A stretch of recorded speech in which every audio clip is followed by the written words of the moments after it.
The loss should have been the worst part of the night, but it wasn't even close. Hours after the stadium emptied, a quiet street in New Jersey turned into the real headline when Kevin Petullo's home was hit with a wave of late-night vandalism. Eggs cracked across the windows, the siding, the driveway, a childish stunt with a mean streak underneath it. The contrast was jarring. Thousands booing inside the stadium, then a few taking that anger straight to someone's front door.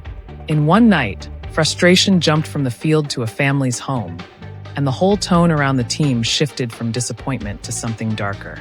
The anger didn't fade when the stadium lights went out. It spread like a spark catching dry grass. Fans who had spent the fourth quarter chanting for Petullo's firing carried that fury straight onto social feeds, where clips of the meltdown kept looping through the night. Comment threads turned harsh fast, with some blaming him for torching the season, while others insisted the offense had no identity left. When the egging video surfaced, the reaction split. One side treated it like the natural crash point after weeks of frustration, while the other called it a stain on the entire fan base.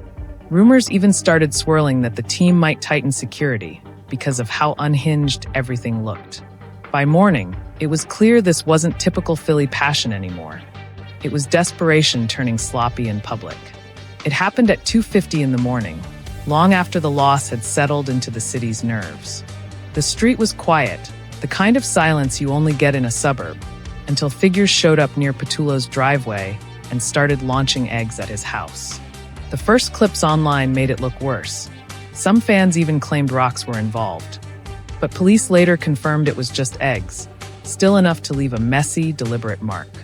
The video spread fast, showing the splatter across his windows and the streaks sliding down the siding, as the people responsible slipped away before anyone could identify them.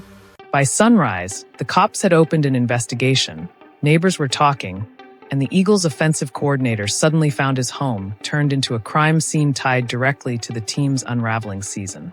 Kevin Petullo didn't just lose a game. He inherited a target painted bright on his back. As a first-year offensive coordinator, every misstep became magnified, every blown play a personal indictment. The offense had struggled all season. Inefficient red zone trips, missed reads, inconsistent pacing, and fans had been boiling over for weeks. Now the egging incident turned frustration into a spectacle, making Petullo feel the weight of public scorn outside the stadium. Social feeds and comment threads treated him as the scapegoat, a lightning rod for anger that had nowhere else to go. One loss became 1,000 judgments, and suddenly every poor call, every failed drive, carried consequences far beyond the field. Despite the chaos outside, inside the Eagles' walls, the tension was just as sharp. Head coach Nick Sirianni doubled down, insisting Petullo would stay as play caller. But the room was quiet in ways that spoke louder than any statement.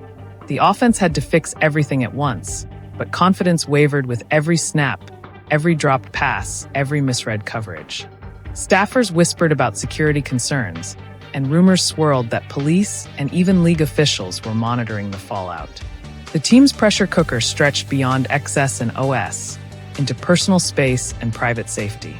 One loss had triggered not just frustration, but a palpable sense of vulnerability that no pep talk could erase. The egging didn't just target a coordinator, it cracked the fan base's image in the process.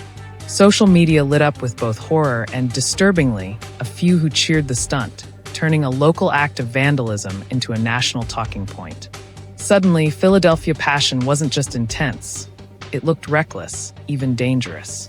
Some longtime supporters spoke out, insisting this behavior made the city look unhinged, while others shrugged, treating it as an inevitable consequence of losing streaks. The lines between loyalty and chaos blurred, and the franchise itself risked being defined not by wins or losses, but by how its fans could spiral out of control in the wake of frustration. Rumors started swirling almost immediately, suggesting this night could have consequences far beyond a single coordinator's front porch. Legal charges for vandalism were a real possibility, and whispers hinted that team leadership might push for stricter fan regulations or stadium bans if behavior like this continued. Speculation also linked the incident to growing tension inside the locker room, where leaks and blame cycles had already strained relationships. Fans outside Philadelphia watched and whispered too, wondering if this was an isolated outburst or a sign of a deeper instability in the franchise's culture. The legacy risk wasn't just Patullo's. It threatened to stain the team's image and the city's reputation in one viral, chaotic moment. A loss on the field turned into an attack on someone's home, erasing any boundary between competition and personal risk. What started as boos in a stadium ended with eggs on windows and a coordinator's sense of safety shattered. Passion had tipped into obsession, fandom into chaos, leaving the line between loyalty and violence blurred beyond repair. By morning, it was clear that one game's outcome had stretched far beyond the scoreboard, leaving fallout that would haunt Patullo, the team, and the city itself long after the last splatter was cleaned away.